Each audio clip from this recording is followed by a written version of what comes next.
today and a lot of NBA action to talk about. So we just recorded our podcast and we got all that stuff worked out. And first up today, we're going to go over the new revamped Cleveland Cavaliers roster. I know this isn't something Perry likes talking about because he feels like Why not? Well, you told me you feel like we talk about the Cavs too much, but the Cavs are something that's always in the news, so we always have to talk about it. Could we really talk about NBA without talking about LeBron James? Honestly, no, we couldn't with all the drama going on out there, or should I say no drama? Now that we got Isaiah Thomas off the team, and now that we got this new revamped Cleveland Cavaliers roster, so how do you feel about the first two games that they played together against the Celtics and against the Thunder, Perry? Well, I caught the first half of the Celtics game, and I think I caught the second half of the Thunder game. So I think a lot of people, everybody's saying the Cavs are back, and I think it's too early to say that just because I feel like it's important for a LeBron James team specifically to face some adversity and see how they bounce back. We saw with the Miami Heat team, they were 11-10. So to start off the season, they fought that adversity, but they bounced back really well. And then the Cleveland team, they fought adversity when they had a coach change from David Blatt to Tyronn Lue and ended up winning the championship that year. So I think it's very important, especially with this team, just because they don't have that star player. These are a bunch of role players that came to this team. There's not another big name top free agent that came to the Cleveland Cavaliers. This is still a move to me that's preparing for a life without LeBron. And I think they're just hoping that LeBron might stay now that we have these pieces. And hopefully he brings one of his banana boat friends to Cleveland. Man, he don't want any of those old dudes coming back anymore from the banana boat. Hey, you never know. I think Chris Paul's probably about the only viable dude from that banana boat team they got left out there. I think if you're smart, you might have to join LeBron because he's going to the finals every single year. So I just think, these pieces that they have, Rodney Hood, who's having a career year, by the way, Jordan Clarkson from the Lakers, you got Larry Nance Jr. from the Lakers, too, and George Hill, who, in my opinion, might be the best piece that they have other than Hood that they acquired in this trade deadline.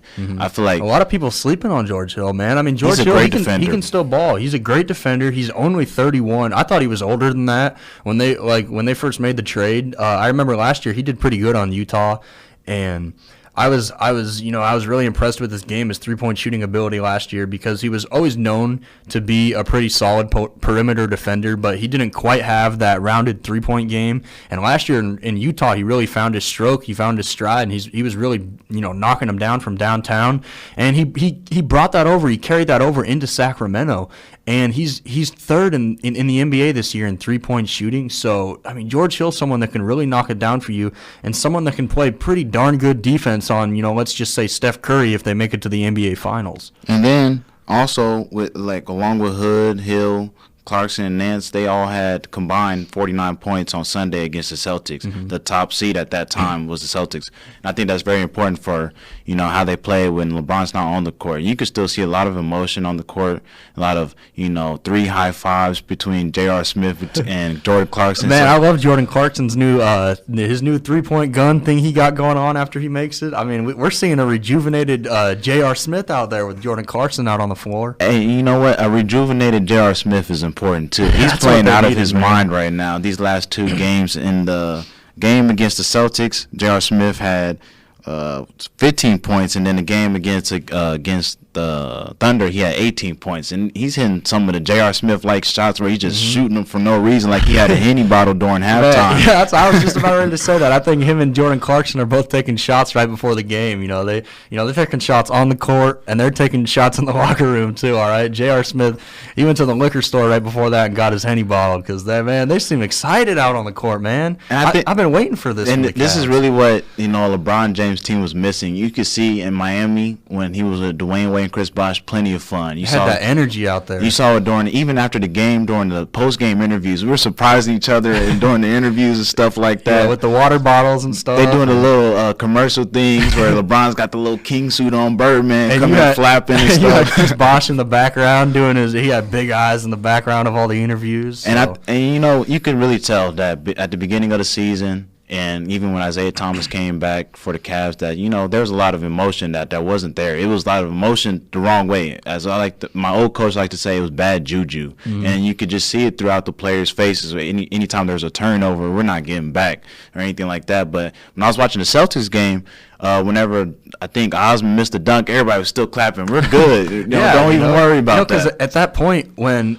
Jetty Osman missed that dunk, They had gotten 4 steals in a row on that point. The defense was locked in, and that's something you had never seen. Right. I guarantee, and I haven't seen every minute of the Cavs season, but I guarantee that is the first time all season where they had 4 straight steals from their team, because their defense has been so lackluster.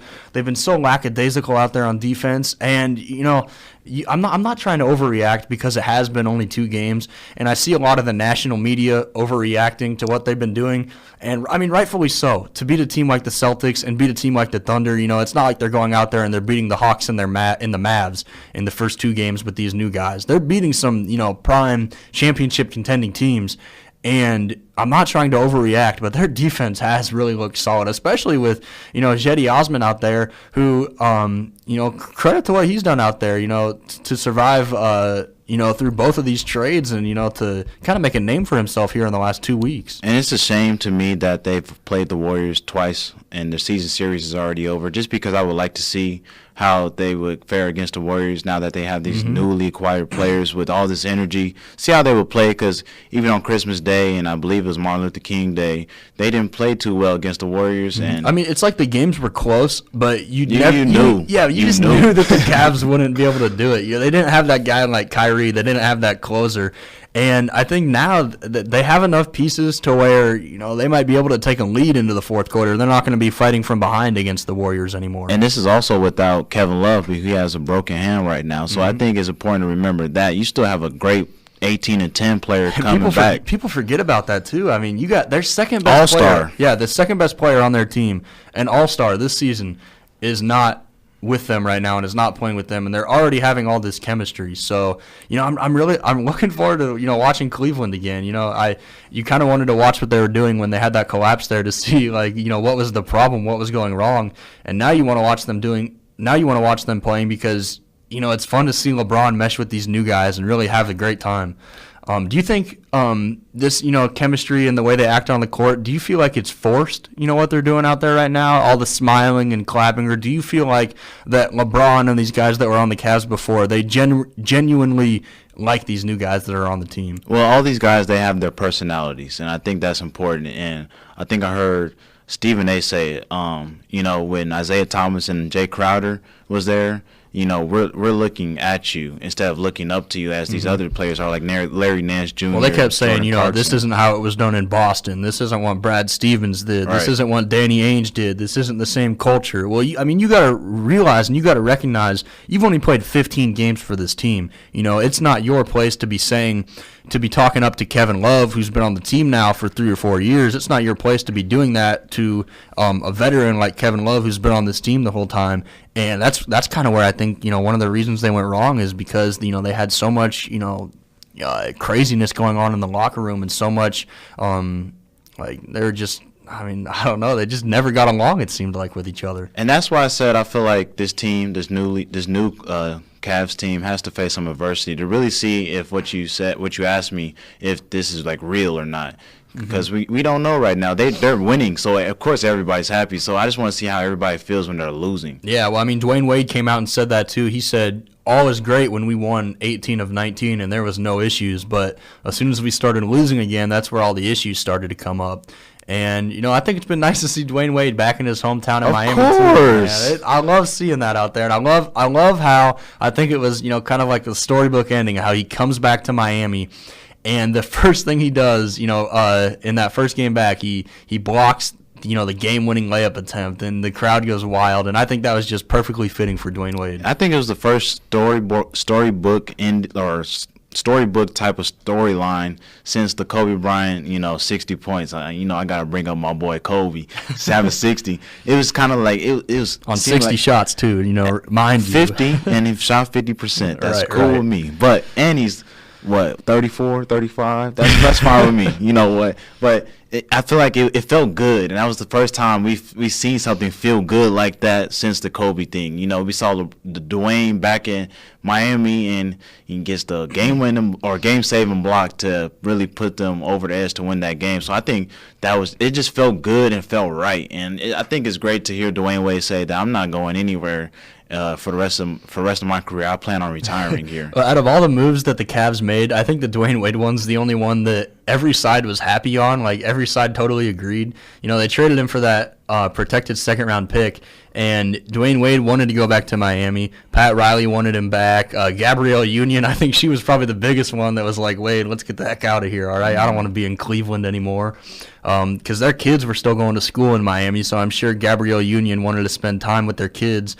And have you seen their house, Perry? Have you seen how their house looks in Miami? I have not. They got this nice beachfront house, and I'm sure both of them, Gabrielle and Dwayne, I'm sure they were both looking forward to getting back to their beachfront house. You know, that nice house they had, multi-million-dollar house.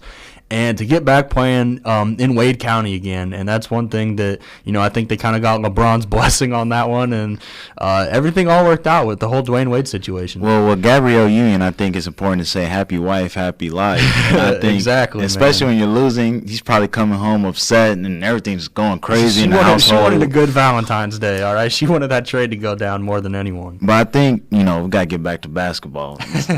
So I think it's important, you know, to remember that this Miami Heat team that he did go back to, they're a good team. You know, they have slipped to 8th in the East, and you know, I think it's important to have that veteran voice to keep them where they were at when they were like 4th in the Eastern Conference, because Goran Dragic is an all-star. He's averaging 17, 4, and hey man, don't forget about the reunion. The reunion of Udonis Haslem and Dwayne Wade back together again. You know, Udonis, he's another veteran voice in that locker room. I feel like it's just important for these guys like Hassan Whiteside, and he was surprised whenever he heard Dwayne Wade was coming back. So man, I love that video. He said, "You for real?" He's like, "This ain't April Fool's Day, nah." So I you know, it feels good for everybody, and I think going forward, this Miami Heat team will only get better as they have slipped to 8th. I feel like they'll go back to maybe like 5th or 4th or 6th, around that little area, just because, you know, we have this veteran voice. Also, Dwayne Wade, he's not done. He's got a little bit in the tank left. I mean, you could see it kind of seemed like in Cleveland to me that he was taking about every 3 games off. He'd have well, I should rephrase that a little bit. He tried hard one game and then took 3 games off and then tried hard and then took – it seemed like he was kind of doing that, and he was getting some coach DNPs. He'd only played 46 games out of the 56 that he was there for Cleveland. So, you know, he was taking a couple games off, but don't get it twisted. Dwayne Wade has still got it left in the tank, and he can still perform for you. So let's get back to the Cavs a little bit. We're going to focus on them for probably another 5 more minutes here before we move on to the next topic. But one thing I kind of want to touch on is it seemed like one of the biggest issues was Isaiah Thomas, and that was one of the big players that they wanted to get traded. There was a Woj piece that came out yesterday that it focused on the 24 hours before the trade deadline and everything that was going around in Cleveland.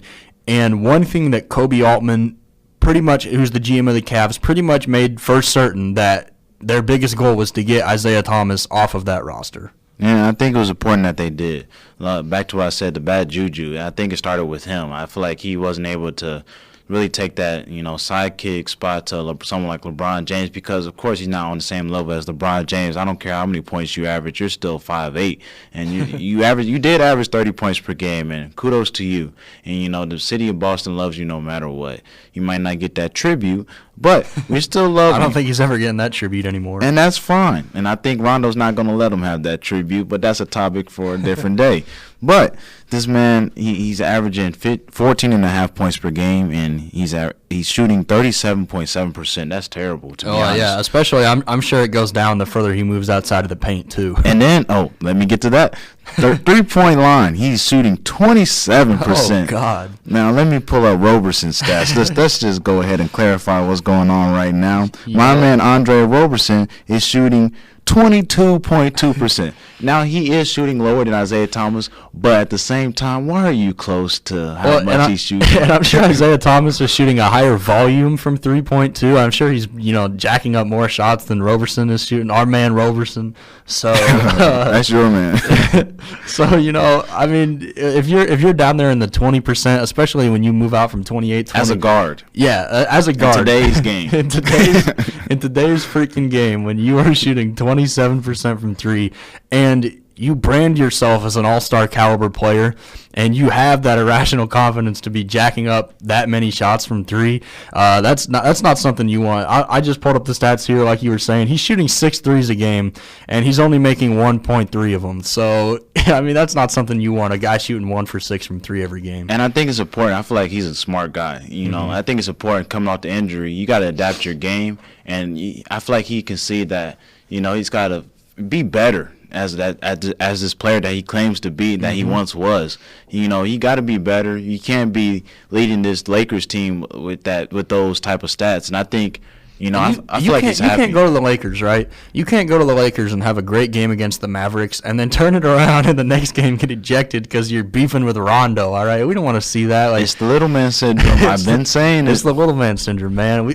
You don't got to go out there and beef against Rondo. I know Rondo said that, we giving out tribute videos for a player that only makes the Eastern Conference Finals. I know they had some pastime beef, but, I don't want to see that from Isaiah Thomas. I think he needs to go out there and just play basketball. He needs to stop talking to the media as much, and he needs to go out there and play basketball and find that rhythm that he had in Boston and find his legs because, he hadn't had that the whole season in Cleveland.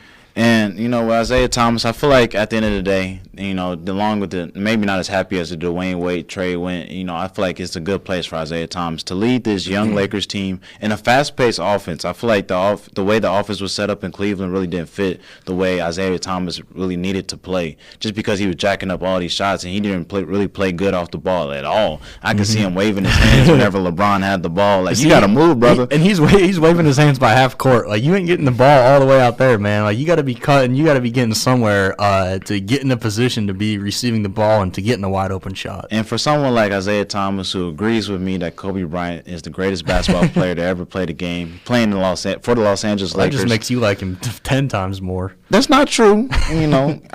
There's plenty of internet trolls that think Kobe Bryant's the greatest basketball player ever. Right, I don't concur with them. I'm in my own lane, all right? But Isaiah Thomas, he's going to be happy just because he can, in his head, he's going to follow in the footsteps of Kobe Bryant, even though he'll follow nowhere near the same footsteps Kobe Bryant had. So I think at the end of the day, Magic Johnson has confidence in him. Luke Walton's going to have confidence in him. And I think that's really what he missed in Cleveland. No one had confidence in him, really. They was just unsure of what they were going to get in Isaiah Thomas. And with someone like Magic Johnson saying, here's the keys to the team. I need you to lead my young team, Lonzo Ball, Kyle Kuzma. As long as the Lakers don't mess around and give him a $30 million contract in the offseason, I'm fine with whatever they do because they could probably afford it, to be honest. If they do take a swing and a miss on the whole LeBron James and Paul George situation in the offseason, they do take a swing and a miss on that, and they don't get either of those players, I wouldn't be surprised if they do come down and actually, give him a pretty big-sized contract in the offseason. And you know what? It all depends on how the season ends for the Lakers. Right now they are sitting at 11-23,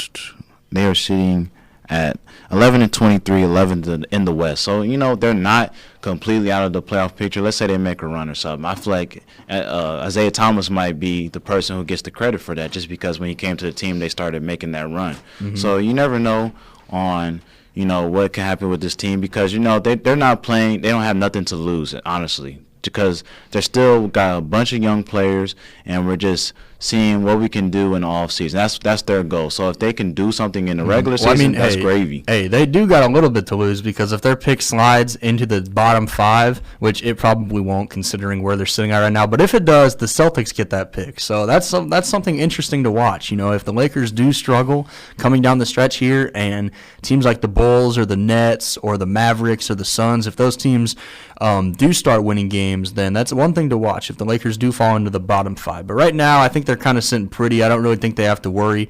I believe they have the 9th worst record in the league, maybe the 10th, so that shouldn't be an issue. But one thing I want to focus on right before we leave the Cavs is the Cavs did trade away, I'd say, bigger star names when you look at guys like Derrick Rose, Dwayne Wade, Isaiah Thomas, guys that are either finals MVPs, regular season MVPs, or in the conversation for possibly getting an MVP. They traded away bigger name guys, but the guys they got back at this point in their career, I just want to reiterate, they're giving more production out on the court than guys like Dwayne Wade and Derrick Rose were giving. And I really think that the defensive end of the floor for the Cavs right now will kind of be, it'll at least be somewhat solved with the players they got. What do you think about that on defense for them? I feel like, I feel like defense is really where they're going to improve on along the way now that they have these new players. But I feel like this trade deadline really made them the favorites again to win the Eastern Conference. I feel like before, with all the turmoil, even though they had LeBron James, no one was really sure if they were really going to come out the East. And we're not trying to overreact. It probably does make them the favorites again. I feel like it does, just because you have LeBron and then you have guys that have the potential to be happy. I don't know if we ever saw potential for Isaiah Thomas being happy with that team. Not at all. Just a bunch of bad juju. So I just feel like, they're the favorites once again. We got this new acquired players that are giving us, on the average, I want to say 45 points per game off the bench. And I feel like that's very important just because when LeBron James goes off the floor, he's able to trust his players and not be so upset that if I'm coming out the game, because when he played against the Timberwolves, even though that game went into overtime, he played 48 minutes. That's still a lot of time on the court. Yeah, at least this gives him opportunity to sit on the bench for a little bit. And you saw he got the least amount of minutes he played all season was when they played the Celtics, and that's something to watch for. If LeBron doesn't get as many minutes down the stretch, it's because players on the bench are being so productive. And I mean, this is something LeBron has had to go through with for a while because when they took him off the court and they had Kyrie running the system, it always seemed like, especially in the playoffs, they had a negative plus minus when LeBron was off the court. And if they can keep him off the court and sustain the lead that they had, that'll be huge in the playoffs. I think also, an underrated piece of the trade was one that didn't happen. Keeping a guy like Osman. He might not have been like a valuable name to really trade, but the fact that he's still there,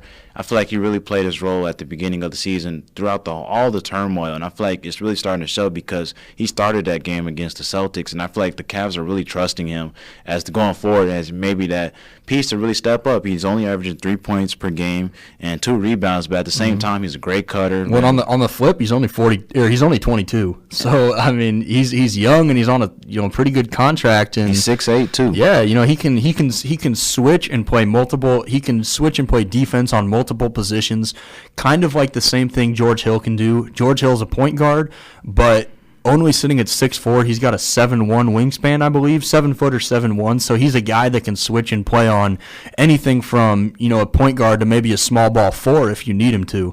And, that's something Larry Nance can do as well. Larry Nance is that athletic type of guy that can give you problems on the defensive end of the floor and run the floor. And then the player out of everyone that's traded that I think is probably the worst on defense is Jordan Clarkson. But if he starts to buy in a little bit and try harder on defense, because, defense is all about effort. You've said that before on the show, and I've been a big believer in that too. If you put out the effort, you're going to get in return, pretty good play on the defensive end. I think also with guys like J.R. Smith, along with everybody that you just named, he's one of the emotional leaders just because when he's happy, you can tell that everybody else is getting all rowdy too. So I just think it's important. J.R. Smith had 18 last game, 15 the game before, and I just think everybody's happy. And I feel like that's important for a LeBron James team. It's always been like that. Even when he was in high school with the Fighting Irish, we saw, they were happy. And when they weren't, things went bad. And then when they were happy again, they won a couple titles. So I just feel like when LeBron James' team is happy, then that's when they do really well. And I feel like this team, I'm afraid of for them is that they might not have the star power to get over an adversity slump like that they might face, like going towards the playoffs, because Rodney Hood's never really played crazy minutes in the playoffs. Jordan Clarkson plays one series his whole entire career. That was against the Spurs where they got swept. Well, see, I think George Hill is going to bring that valuable playoff experience because he's played in over 70 playoff games in his career.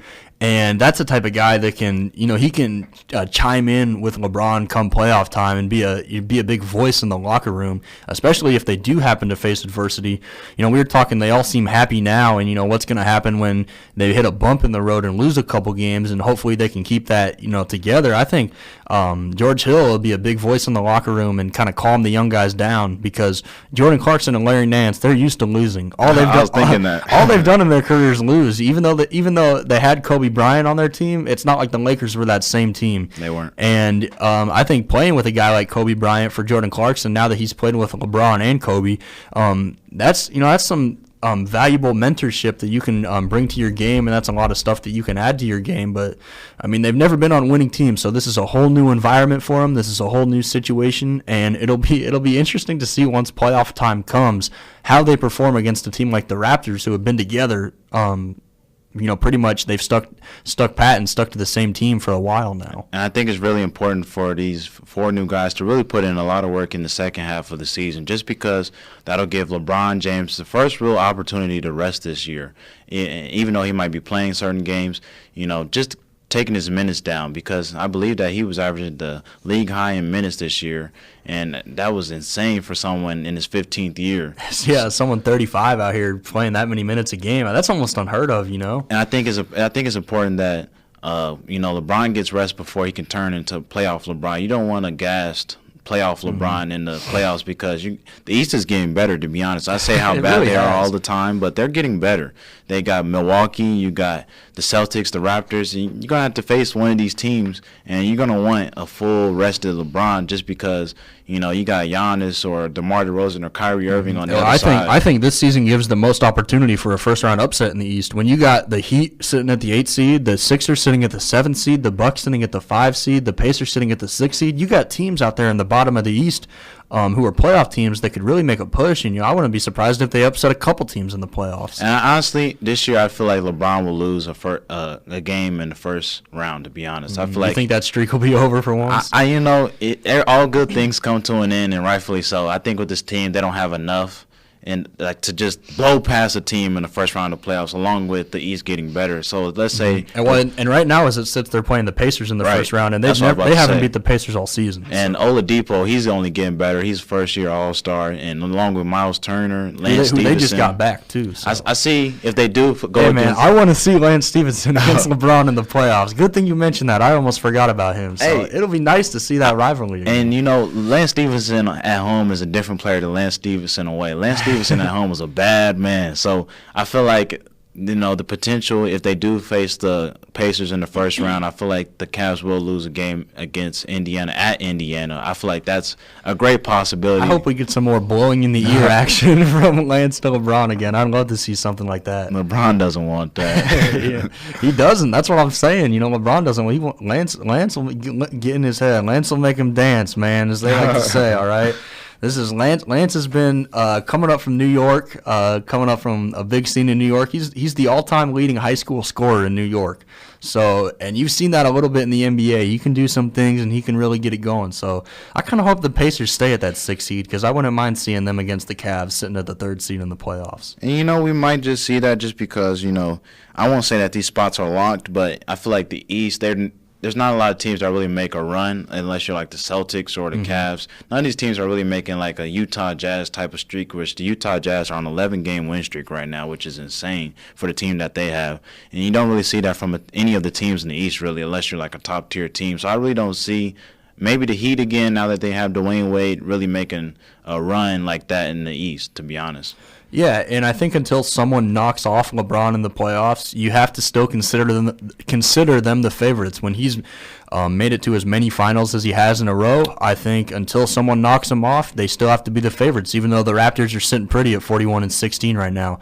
Do you think the Raptors have any chance against either the Celtics or the Cavs in the playoffs? Well, I feel like a lot of people overreact to playoff seeding for the regular season. I feel like, I'm sorry to say it, the Bulls, when they were the first seed, I didn't feel like they were ever going to get to the finals, to be honest, just because they were built. There's a lot of teams that are for the regular season. I feel like the Rockets, you might see that. I might be wrong. When they get to the playoffs, they might still have it. But the playoffs is completely different just because it becomes a half-court game because, we're coming down and we're depending on our star players most of the time and maybe a few other players to knock down shots. We're not running up and down the court just getting fast breaks and threes. So I feel like, the playoffs is a different season. the Raptors, you got DeMar DeRozan, who's a horse. You got Kyle Lowry, who I'm not a big fan of. He does terrible in the playoffs every single year. So, and then you got Serge Ibaka, you got C.J. Miles. You have the pieces to win, but then you got DeMar DeRozan's comment from last year that really hurt me when he said, if we had LeBron James on our team, we would have won too. And you can't say something like that if you're a star player. No, you got to have confidence in yourself at that point. I just think, if they have the right mentality, then they should be able to upset the East and come out of the East. But I don't know if they have the right mind for it. I just feel like they're running off games right now just because, we got the pieces to do it. But when we get to the playoffs, which is a different type of season, I don't know if they're going to be ready to do that. Well, and when you talk about continuity, I think the Raptors are, the first team you'd think of in that sense, because I think out of all these teams that are in contention to possibly win the championship, the Raptors have been together the longest. And they've been gelling together this whole time. And if there was any year where the Raptors were going to make the finals, it would be this year, because you had all the turmoil in Cleveland. You have the Celtics sliding a little bit right now. You have the John Wall injury. I think this would really be the year for the Raptors to make it. And if the Cavs aren't considered the favorites, I don't see how you wouldn't consider the Raptors the second best team in the East right now. And, the Raptors, they're having DeMar DeRozan's having one of his career years. He's averaging 23 points per game this year. And his career shooting better from three, too. That, too. And I just feel like he's been watching a lot of Kobe Bryant, and he's been adding to his game. Oh, is he now? He's watching Kobe, right? I seen some of his footwork, man. I was like, hey, that's Kobe-like right there. Hey, so, DeMar DeRozan, he's leading that charge for sure, and I feel like it's important for Kyle Lowry to kind of start to take that step back and allow him to be that first guy. I feel like, you didn't know who was the first guy the last couple of years in the playoffs because we didn't know who we were going to give the ball to. And, now that DeMar DeRozan has the ball, Kyle Lowry might need the ball, and then vice versa. So I feel like it's important that they don't, get into that tug of war, and Kyle Lowry is able to take that step back and allow DeMar DeRozan to lead the charge, along with someone like Serge Ibaka, who should be able to be that energy on defense as a shot blocker, because whenever he gets a block, he likes to do that Mutombo finger wag and let you know, not in my house. So, they have the pieces, like I said earlier. They have the pieces to really make a run and hopefully come out the East and hopefully change the final series that we've seen over the last 3 years, Warriors-Cavs. Because I feel like, we might not – I feel like there's people that might not be tired of it. But I don't know how the ratings would do if the Raptors were in the finals. I don't, especially if, Houston upset Golden State, too, and you got a Houston Raptors finals. I don't know. I don't know how the ratings would do if something like that happened. The NBA would be better off with a Warriors-Celtics finals, for sure, just because Kyrie Irving has been on that stage before with LeBron James. Yep. But they have a lot of young guys, the Celtics do, with Jason Tatum, Jaylen Brown. So I don't know how they're really going to fare in the playoffs, in my opinion, just because, they're still young. And then you got a seasoned guy like a champion like Kyrie Irving, and then you got a guy like Al Horford who's been in the playoffs for a number of years. Well, see, what I've been looking at is the Celtics' young guys and how they've been performing. And you're now seeing guys like Jaylen Brown and Jason Tatum. They're having a slump, and they've been in a slump for a good 3-4 weeks now. Someone like Terry Rozier, he's really stepped up in their absence, but without Marcus Smart on their team and without that, staple on defense, they have been struggling. They've lost 3 in a row right now. They're 5-5 in their last 10, but they're still sitting, pretty in the second spot in the East. So I wouldn't be surprised if they do make a run in the playoffs, but they almost kind of need that second player, that Gordon Hayward, to be back on their team and to try to help them make a run. And I feel like they're okay when it comes to adversity. They pride themselves on defense. They're really struggling on offense because of the young guys that they have. I feel like they might have hit that season wall, whether you're a rookie or not. I feel like you've hit that season wall as a young person where, your scoring might start to drop, and defense, the only thing that you're really hoping that's going to lead you to a win. And then if you're turning the ball over on offense, then you're probably going to lose. So, I don't think they should have lost that game against the Clippers last night. And I feel like that was a game that they should have won, but they just wasn't able to really get their offense going. They was really just trying to pride themselves on defense, which defense does win you championships, but offense wins you games. So, and when you give up 129 points to the Clippers, it's going to be hard to beat them. Something like that, it's hard to score up in the 130s, and when the other team gets to in the 120s, you're going to have to surpass that. And they lost by 10 there, and their defense couldn't hold on down the stretch. And Honestly, I was watching that game last night, and they had no one on their team that could hold down DeAndre Jordan. I mean, DeAndre Jordan, he had a career night last night, pulling down 30 points.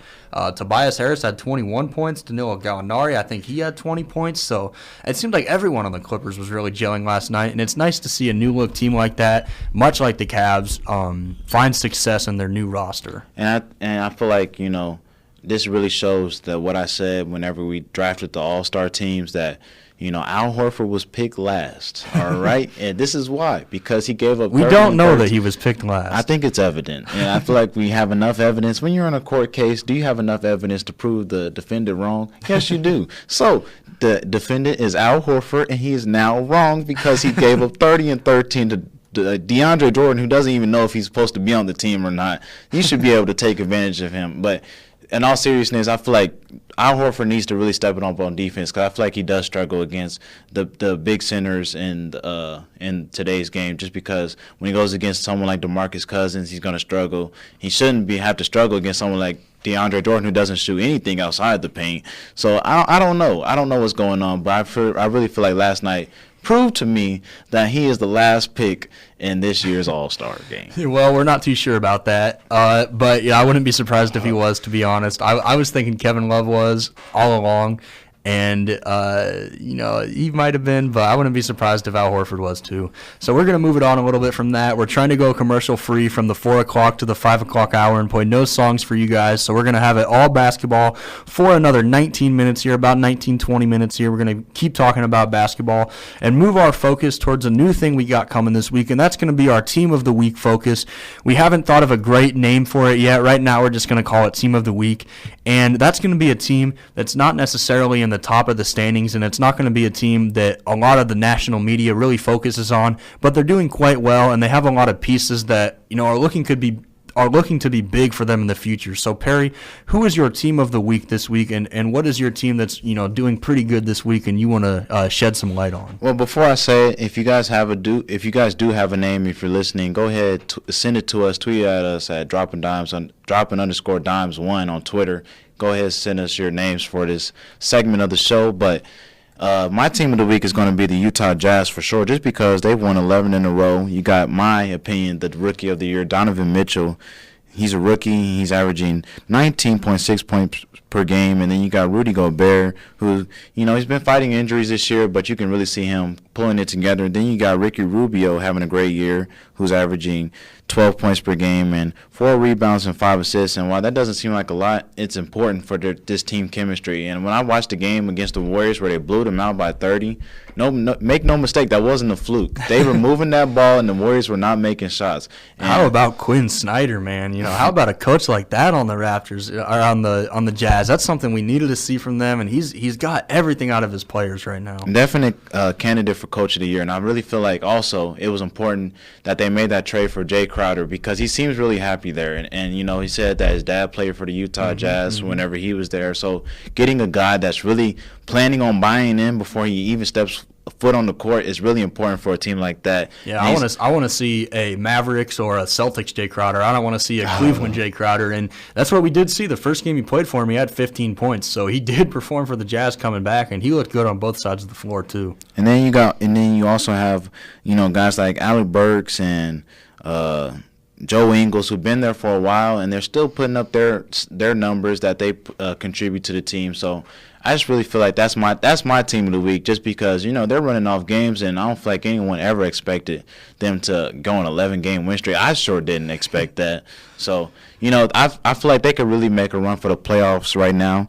They are sitting at 10th in the West right now, and they are a game and a half back of the 8th spot where New Orleans sits. So I really expect for them to I don't know if they're going to make it to 15 games in this streak or not, but if they do lose, I do expect for this team, they're built to continue to keep going. If they do face some adversity, they might not have like the star power to like really get them to the playoffs, but they do have some good players that are able to move that ball and who are unselfish that can make a run. Hey, when you're talking about teams, or when you're talking about when you say no one really expected them to go on an 11-game win streak, you're exactly right about that. But I just want to say, before the season started, Perry and I predicted which teams we thought might make the playoffs, and I had the Jazz sitting pretty at the 8th seed in the playoffs. I don't think Perry had the Jazz in the playoffs on his rankings, but I just want to throw out there, I saw the Jazz potential anyway.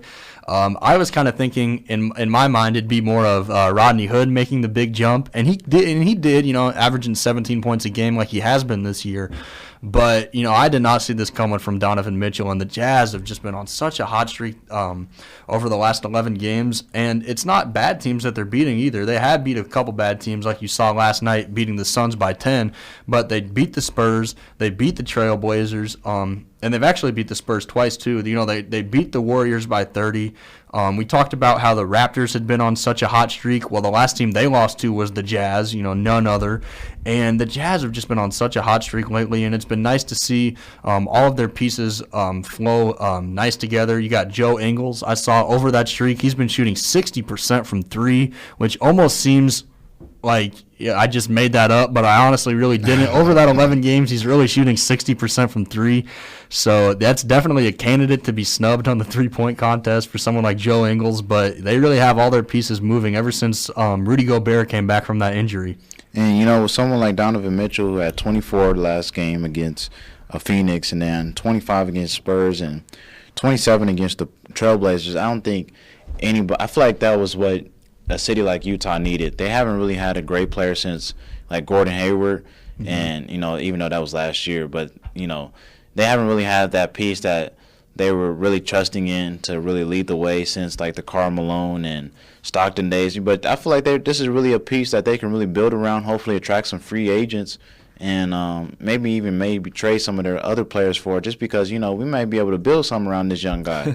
He's getting buckets, and, he seems happy with whatever's going on. You really don't see him hitting that rookie raw at all, like we have seen with a player like Jason Tatum, whose scoring averages have really went down, I think good 7 points per game from what it was at the beginning of the season. So, and he's not shooting good from three anymore, because at the beginning of the year he was the league leader in three-point percentage, and he has dropped off quite a bit from that. And this dude Donovan Mitchell, he's a premier bucket getter. And that's what I've seen. I've seen it on 2K. I've seen it on when I'm watching again some of their games, and I can really see. I saw that game against the Knicks one of the few last games that Porzingis played. He was getting buckets then, got buckets against the Warriors.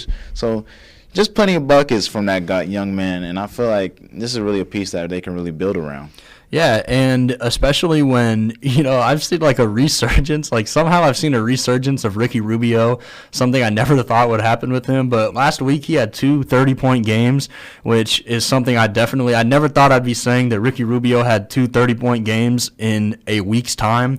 But he has, and all of their players have they've really looked well together, and it's been awesome to see the Jazz actually do great and actually go above and beyond what a lot of people predicted. And I think a lot of credit goes to Rudy Gobert. He hasn't gotten I haven't heard his name thrown out as much when people talk about the 11-game win streak, but Rudy Gobert has been a big piece, especially on the defensive end. The Jazz are sitting good, and they're 8th right now in defense overall in the league right now, in terms of points given up a game, and Rudy Gobert is the staple on that defensive end. I really do agree with you, just because, he's so big.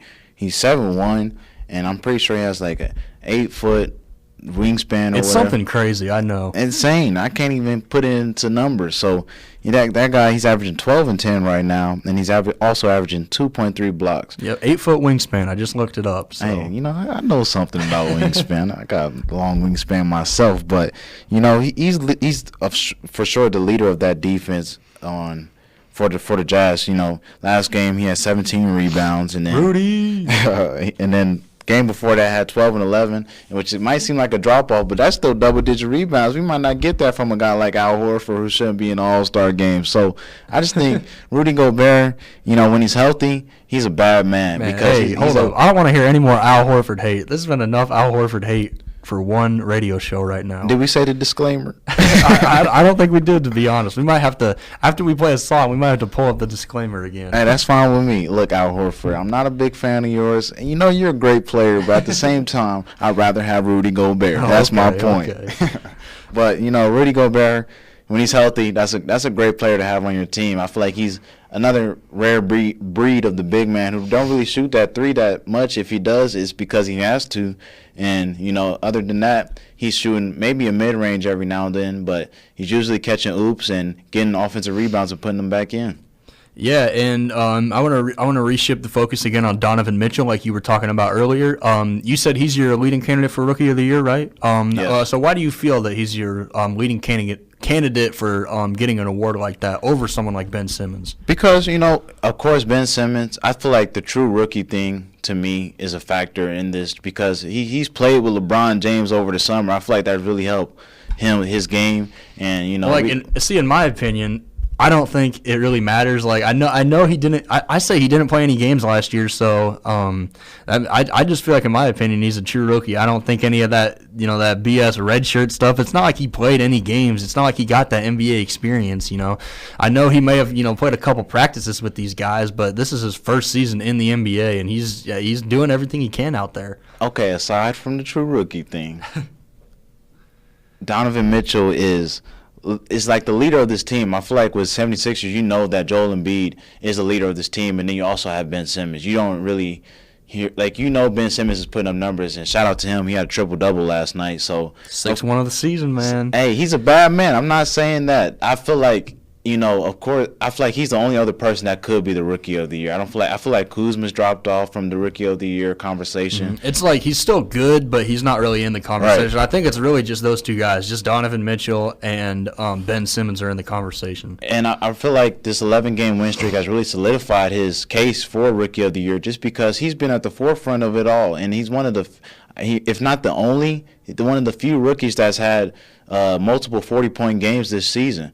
In his rookie year. So, this is insane to hear from a guy that no one really talked about during the draft. All we heard was LeVar talking about Lonzo, and then we saw the moves that Markelle Fultz and Jason Tatum happened with Celtics and the Sixers. So, no one really talked about this guy. And then also, he whooped me in 2K, all right? I was playing online one day. Man, you got buckets. You really feel hurt about that. It happened, man. It doesn't happen often. Let's clarify. But when it does happen, it stands out to me why it happened. It was Donovan Mitchell. I just want to know what's going through Stan Van Gundy's mind right now on the Pistons, knowing that he drafted Luke Kennard with the 13th pick, and he missed out on Donovan Mitchell by one pick right there. To be honest, he's probably happy because at the end of the day, you got Blake Griffin now. And he's playing pretty good. But wouldn't you rather have Donovan Mitchell than someone like Luke Kennard, obviously? Of course. So, he's got to be kicking himself. Any of those 13 teams really have got to be kicking him for him.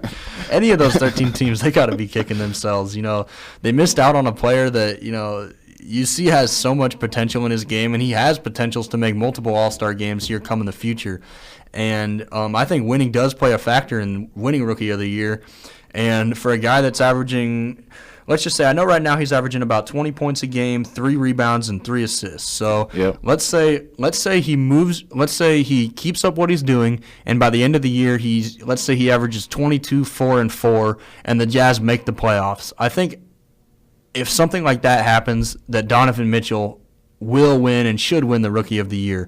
But if you have Philadelphia, if they keep moving up and they finish somewhere in the, let's just say the 4 to 7 range in the East, and Ben Simmons is still doing the 17, 7, and 7 that he's doing right now, and gelling so well with Embiid on the court, and the Jazz don't happen to make the playoffs, then that's a scenario where I see Ben Simmons getting the award based on like how the voters have voted in the past for Rookie of the Year. I don't think that the Rookie of the Year is a foregone conclusion by any means. I feel like Ben Simmons definitely has a chance to win it for sure. Mm-hmm. But see, it is a foregone conclusion between these two guys. Of course. Yeah, like one of these two guys. I don't see Jason Tatum winning it. I don't see Lonzo winning it. He hasn't even played that many games to win it. Mm-mm. And then I don't see Kuzma winning it just because he's dropped off a little bit. And his team isn't that great as these two teams that we're talking about right now. So, I don't feel like this is a foregone conclusion at all. I feel like Ben Simmons could easily win it. But I just feel like right now, Donovan Mitchell would be the person to win it if we had to decide today. Wasn't there like a tie back in the day between like Grant Hill, and Jason Kidd? And Jason Kidd? I think if there was any other like situation where there should be a tie, it should be this season. And I'm a competitive person, so I would hate to see that. But with this situation, it might be like the situation last year. It's just such a close race between Harden and Westbrook that we don't know until we know. Mm-hmm. So we're going to have to wait till June 25th in Los Angeles when they have the NBA awards to really find out. But, we still got a half of the season left, and I'm really excited, to be honest, just because there's a lot of great young players. I didn't know who are we going to turn to once LeBron retired? But there's a lot of great young players in the NBA right now. The NBA is in great hands, and I've heard about this a lot lately, and I believe it too, that there's enough star power in the league, and there's enough role players that if the NBA ever wanted to expand and make it a 32-team league instead of 30, I think right now would be the perfect time to do it. Do you feel like there'd be any where would you feel like a new franchise would move to if they did happen to get 2 more teams? Well, of course, I'm a Kansas City native, so go ahead, bring them to the Midwest and bring it to Kansas City. But other than that, man, I hate the fact that some states like California have 4 teams, mm-hmm, Texas has 4 teams, Florida has 3 teams, and that kind of hurts me. But if they did expand, I feel like they could possibly go back to Seattle. They've been a big favorite. They have to, man. They have to. That's a big favorite for an NBA team if they do go back. And I feel like Seattle's an NBA city, too. Mm-hmm. And Kansas City, it was an NBA city a long time ago, but we've always had the Chiefs, too. So yeah. Well, back in the Pacific Northwest, they love basketball out there. Seattle University, they're not doing really anything. The Blazers, they're performing out there. But Seattle fans, they've really missed the Supersonics ever since they left. And I did see reports about, I want to say a couple months ago, where they are building a new arena in Seattle. So it is a possibility for them to move out there. And if I had to pick, I'd say Seattle would definitely be one option. But I wouldn't mind seeing, like Vancouver getting another chance. No. I honestly wouldn't. I wouldn't mind seeing something like that happening, or like you said, in a state like Missouri, throw Kansas City in the mix. And I wouldn't mind seeing an NBA team in a state that doesn't have an NBA team right now. If they do decide, I'm going to be the first person to say Kansas City is the place to go. Just because, we've been waiting for something, but there's a lot of bad kids in Kansas City. I might be first in line for season tickets if something like that happens. And we have the Miami Heat come every year. Why not have an NBA team?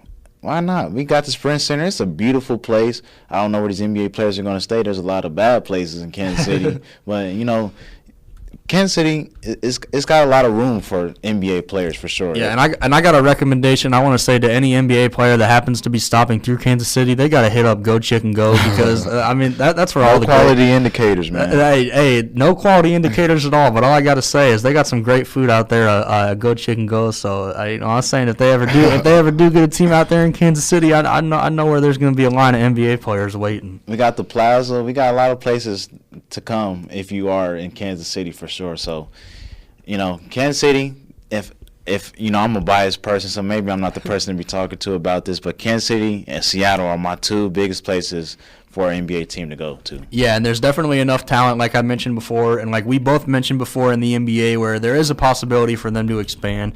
And I know Adam Silver has came out and said that before, that they are, looking to expand if they have any offers. And I think now would be the time to do it. If they were ever thinking about going to 32 teams, it would be, right now with all the talent they have in the league. So as we're approaching up against the 5 o'clock hour here, we got about a half hour left. We're going to have to cut it a little short due to the Northwest basketball game at 6, but we've gone commercial free here for the last just about hour, and we're going to go right into play a couple songs for you now. We're going to do a little break, but we'll be back to talk a little bit more. We're going to talk about the Sixers and Markelle Fultz a little bit more and what's been going on there. We're going to talk about the Rockets' surge to get the number 1 seed in the West, and we got a couple new segments to go over here before 30 minutes on Droppin Dimes. And, you can definitely see now LeBron James is he's starting to figure things out with his new team, so he's going to have to start slowing down a little bit. But then you also got James Harden, who's still putting on a show for sure. That's a bad man because he knows how to cook it up. Man, James Harden is cooking out here. He don't got the little beat curse anymore. Hey, I was about to say something about that. As soon as that curse got lifted, we've seen the Rockets take it to a whole nother level out here. That's not only Chris Paul. That's not only Clint Capella. That's Lil B, all right? Lil B's in on this, and that's one of the reasons they're doing good, I promise you. And my man James Harden, he's averaging 31 points per game. He's averaging 5 rebounds and 9 assists, and I feel like he's also averaging 2 steals, and I think that's really big because no one said that he was playing defense a couple seasons ago, that man would just stand around, play Olay defense. Well, what we've seen in the social media age is we've seen players like James Harden get called out for not playing their defense, and that forces them to, really take a step back, look at their game, and be like, you know what, I really got to go out there and play good defense so I don't get mocked all the time for, not giving 100% effort on both sides of the floor. And, I feel like the Rockets, they've beaten the Warriors a couple times this season. I think 2 out of the 3. And I think they have 2-2 right now. 2-2? 2-2. Like 2 out of 2 is what they're. I don't think they played 3 times. I think they have.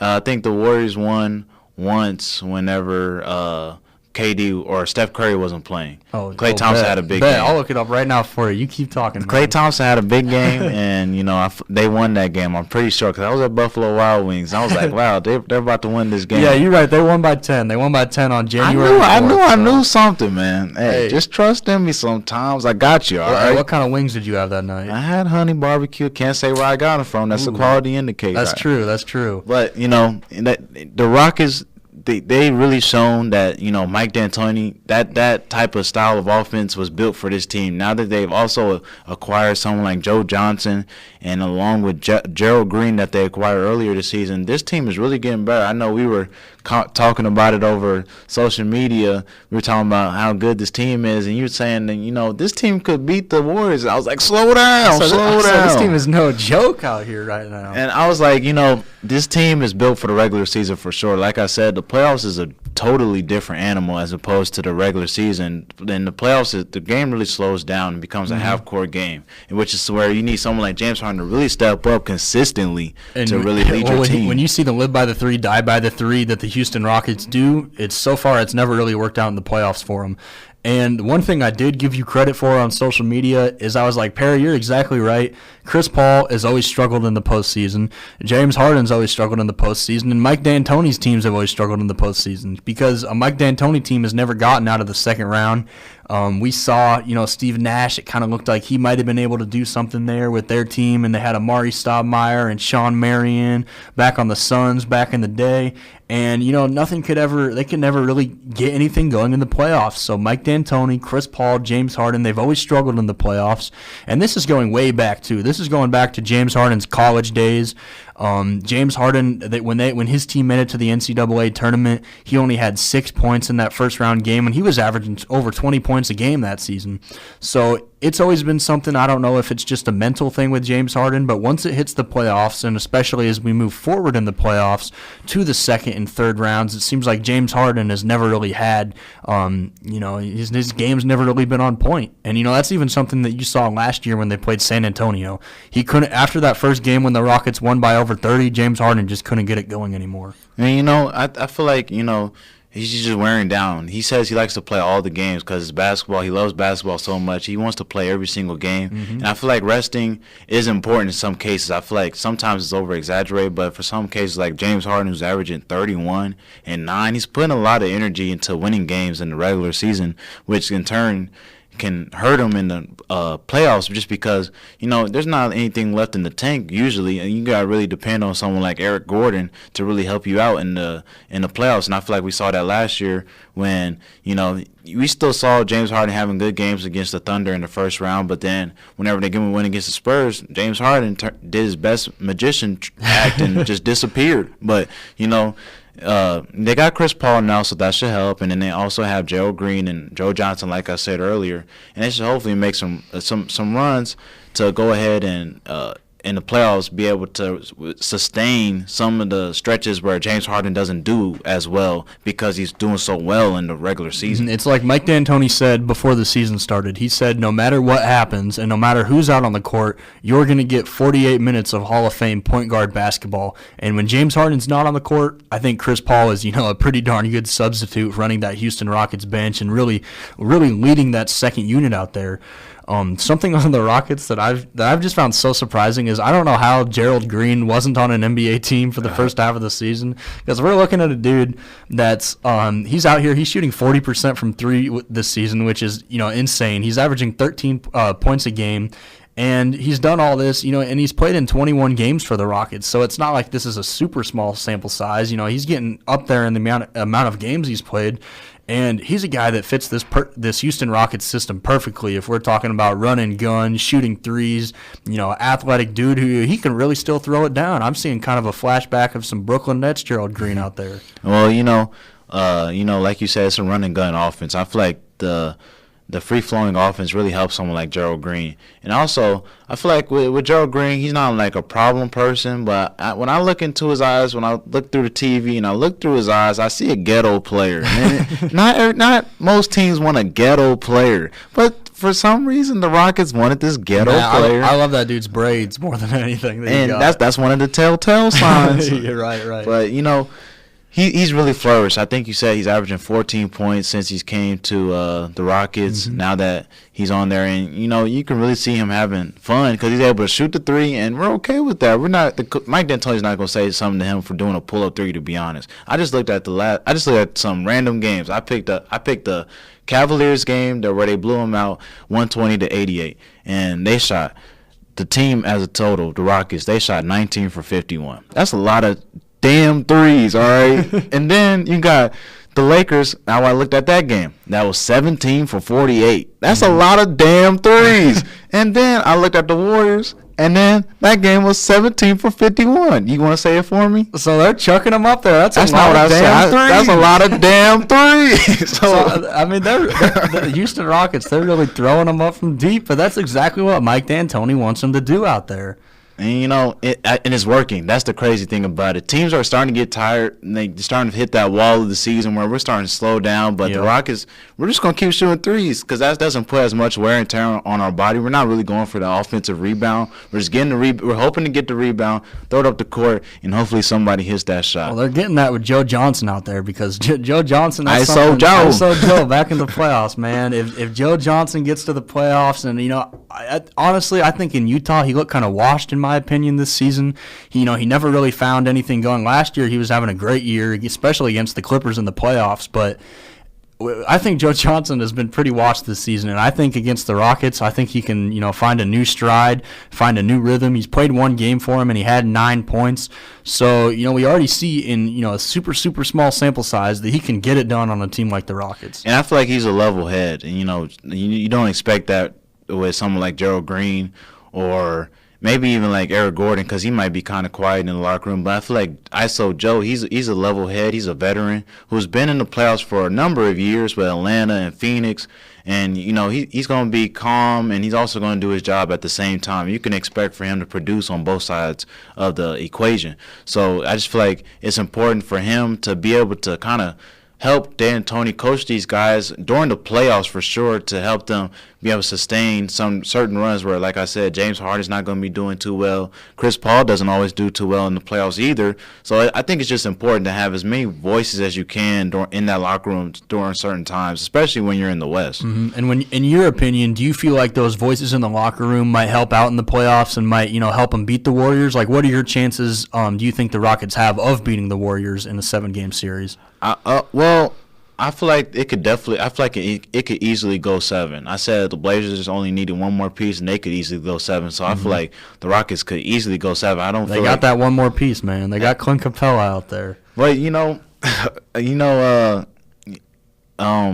7 games. That's a lot of games, to be honest. So I'm saying that they can go 7 games just because they can score a lot, but at the same time, playoffs is a different animal, and I expect the game to slow down, but the Rockets don't play too much defense, to be honest. They had 148 against the Cavaliers, and the Cavaliers, I think, had like 130. Yeah, well, it's almost like the Houston Rockets don't need to play defense because they're just hoping to outscore you. Yeah, and, they do that all the time. They're hoping to outscore you, live by the 3, die by the 3, and they're living by it, and it's going great. They really haven't died by the 3 practically all season. Like I said, when those 3 players play together, they're 28-1. They practically haven't lost with their core guys playing together, and, that's amazing. Something like that can happen, especially over the amount of time that it's happened, almost 30 games now that they played together.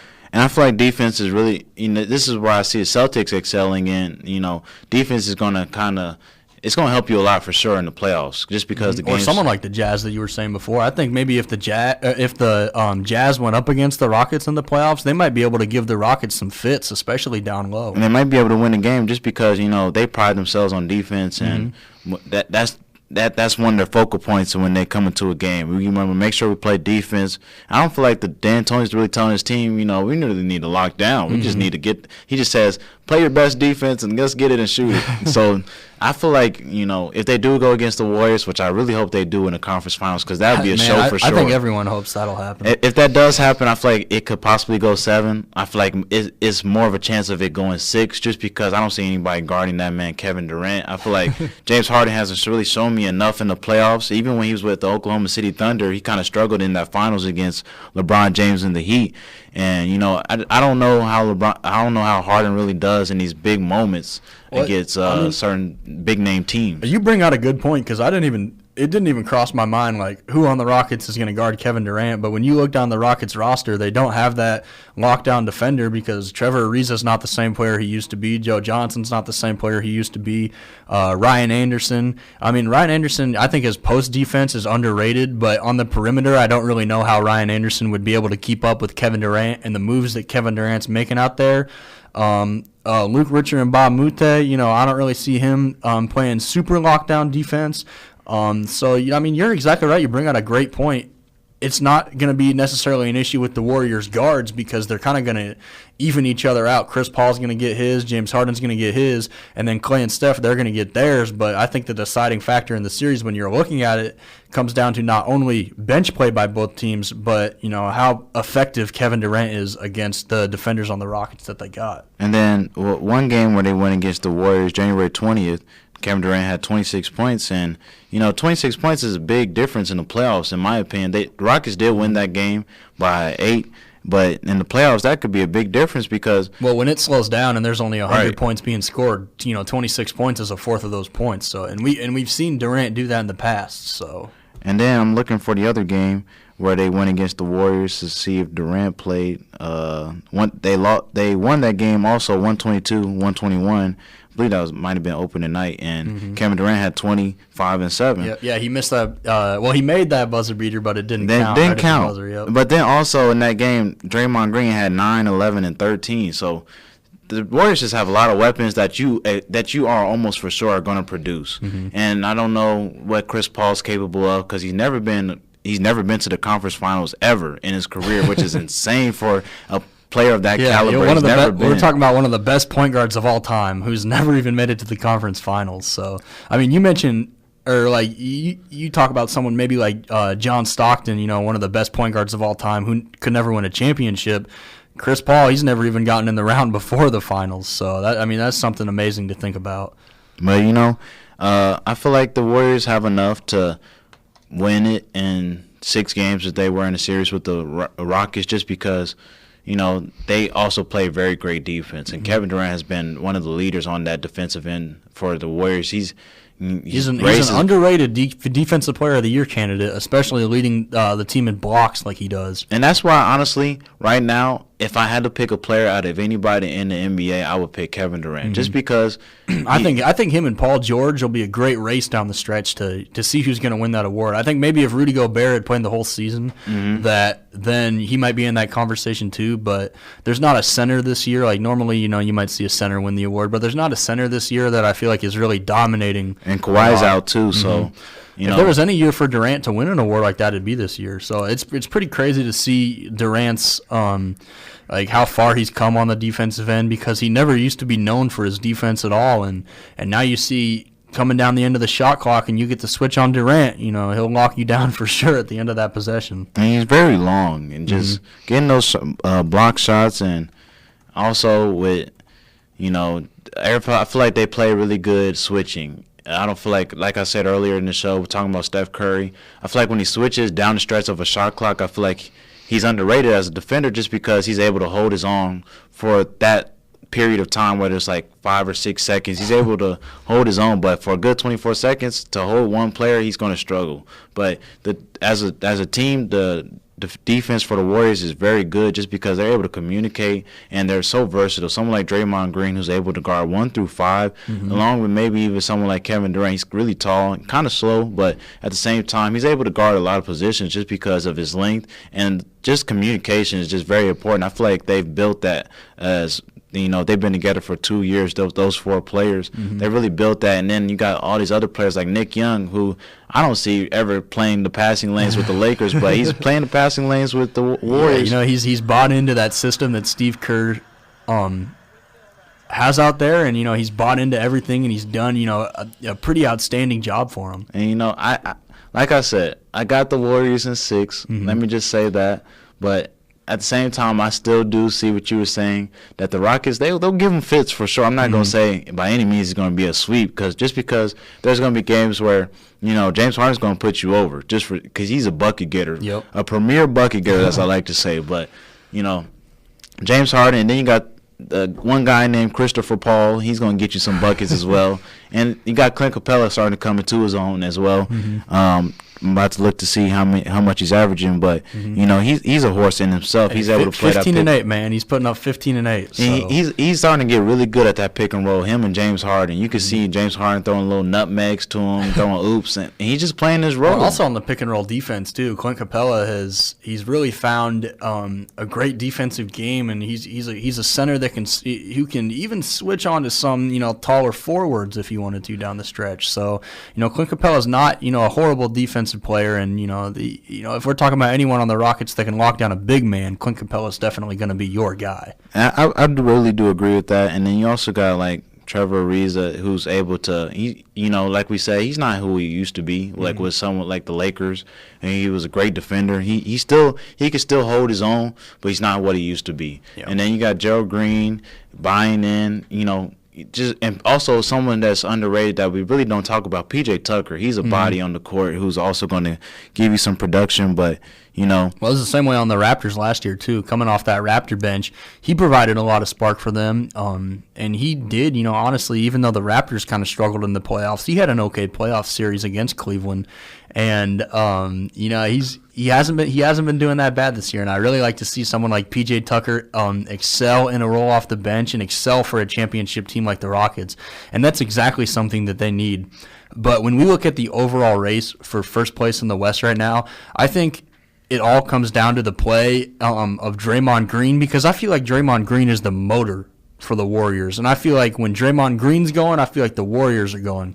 When we look back a couple years ago when Cleveland won that championship, when Draymond Green got suspended, that's kind of where that's kind of where it all fell apart for the Warriors, when they didn't have that guy like Draymond Green, that motor anymore out on the court.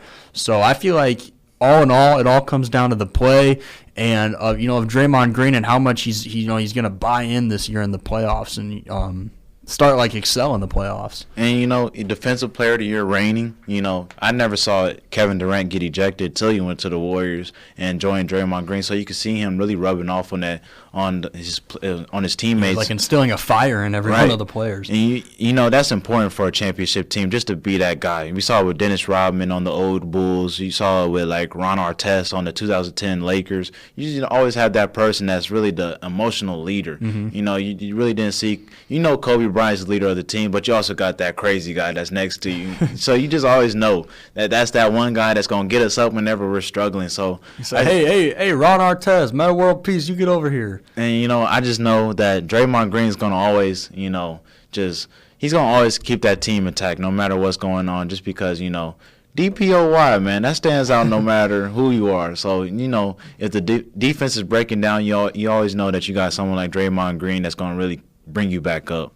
Yep, and we only got a couple minutes left here, so we're going to have to skip, a couple of our topics we had because we're going to have to end it at about 5:30 in 3 minutes. So we're going to do one last thing here real quick. We're going to go over our dime of the day. It'll be really quick. So, Perry, who is your dime of the day? My dime of the day is Quavo. to be honest, because he's one of the new additions, him along with Justin Bieber to the All-Star game. We want to see Huncho drop 50 out there. Hey, Huncho Jack, go ahead, get 50 on him. I'm voting for you. I'm voting for you right now. I don't even care if the game started. I just want to hear you rap at halftime of the game. All right, so that's my dime of the day. My man Quavo, and I know he got plenty of dimes. Quavo is not going into the locker room during halftime. He's rapping out there. He's gonna bring J.R. Smith and his Hennessy out on the stage, and they're both gonna be rapping out there. Hey, I can't wait. Throw in Jordan Clarkson too. We want to see all of it. I can't wait for this All-Star game, but that's my dime of the day. Quavo joining the Celebrity All-Star game. Yeah, All-Star weekend. It's kind of like Christmas to us NBA fans. The playoffs, Christmas Day specifically, and the All-Star game too is something we always like to see. And really quickly here, my dime of the day. It's gonna have to be Donovan Mitchell. I don't see any other person it could be, because he's the last player to be on a team that's going on a 10-plus game winning streak that's leading his team in scoring at the same time as a rookie. So that's something that can be said a lot for. That's very impressive for someone like Donovan Mitchell to be doing, to be averaging 23 points a game over this 11-game winning streak, putting up 19 a game on the year. And you see, even if he does struggle shooting at times, someone like Kobe Bryant, your favorite player, we brought him up a lot today, but, he's still relevant, man. Not enough, man. And not enough, man. We might do a segment dedicated next to Kobe week in the for future. My birthday. The podcast is going to be dedicated to Kobe Bryant, so stay tuned. All right, bet. So Donovan Mitchell, he might not always shoot the greatest, but he's still got that Mamba mentality down the stretch. He's been taking the big shots for the Jazz, and when that game was close last night against Phoenix, Donovan Mitchell took over, and he brought it up to a 10-point game at the end of it. When they were playing the Spurs and they were down by 14, Donovan Mitchell, he took over, and he hit the big shots. He may have been struggling earlier in the game, but he didn't let that, be a big factor in him. He doesn't care if he's 0 for 14. He's still going to chuck it up. He's got that J.R. Smith, that Kobe Bryant mentality. He's still going to be shooting it as much as possible to try to bring his team back in the game, and that's something I love about Donovan Mitchell. So that's why he's getting the dime of the day. He's getting the player of the week for us here on Droppin Dimes. I think you guys should already know who my dime of the week next week will be. It's going to be the Black Mamba, so don't even worry about that. But I have to completely agree with you. He's one candidate for my dime of the day just because that's a bad man. If I'm giving it to him, I know I'm getting a bucket. And then also we got my man Donovan Mitchell being in the slam dunk contest this weekend, I believe. Mm-hmm. And so just get a name out there for yourself. This is always a platform that you can really put your name on the map for. I don't feel like he's a household name yet, so I feel like this weekend he might become a household name for good or for bad. We'll see. I think there might be a lot of people watching Utah Jazz games going forward. They might get a lot of national TV recognition here going forward in the future. So we're looking forward to the Utah Jazz. So there is a Northwest game coming up here on X106, so we're going to wrap it up on Droppin Dimes. Make sure you tune into the Droppin Dimes podcast that will be released later on YouTube tonight, and make sure you tune into Friday Take tomorrow and the Weekend Sports Kickoff, and also good old wrestling. We got some good old sports shows here on X106, so we want to make sure that you tune into all of those. And we might be throwing this one up on YouTube. So if you just caught the end of it and you didn't get the beginning of Droppin Dimes here, you can always get the beginning. We're going to be throwing it on YouTube from now on all of our radio shows. So we're going to wrap it up this weekend for Droppin Dimes. So stay tuned next week and make sure to listen to Droppin Dimes next week from 4 to 6 on X106. For Perry Randall, I'm Noah Cooper, and we out here on Droppin Dimes.